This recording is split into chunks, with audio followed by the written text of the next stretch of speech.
Ces dernières années, la police nationale ivoirienne a initié une politique de proximité afin de se rapprocher encore plus de sa population. Pour mener à bien cette initiative, elle a mis en place plusieurs dispositifs, notamment des canaux de dénonciation sur toutes ces différentes plateformes, comptes de réseaux sociaux.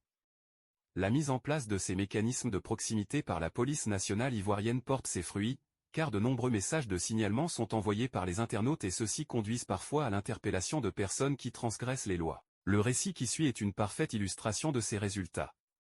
Soyez donc attentifs. L'apologie de l'avortement sur Internet constitue une infraction cybercriminelle. L'avortement en lui-même est interdit par la loi, surtout quand il est pratiqué sans autorisation médicale. Il constitue également l'une des principales causes de décès, de complications médicales et souvent de troubles mentaux chez les personnes qui s'y prêtent. Soucieux du bien-être de ses concitoyennes, un internaute a pu signaler via les canaux de dénonciation de la police nationale des activités illégales liées à l'apologie de l'avortement sur Internet, ce qui a déclenché une action de la plateforme de lutte contre la cybercriminalité, PLCC. Les investigations menées par la PLCC appuyées par le laboratoire de criminalistique numérique, LCN, ont conduit à l'interpellation de Kayi. Lors de son audition, ce dernier reconnaît être le propriétaire de ces différents comptes Facebook incriminés. Il explique que lui et un groupe d'amis ont mis en place un réseau de facilitation d'avortement en ligne et qu'ils se servent des réseaux sociaux pour faire la promotion de cette activité illégale.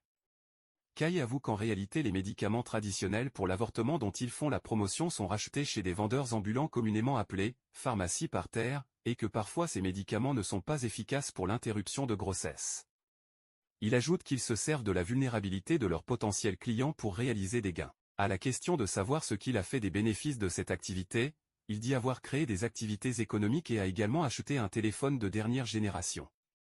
Pour conclure, Kayi a été conduit au parquet pour apologie de l'avortement au moyen d'un système d'information conformément à l'article 366 du Code pénal ivoirien.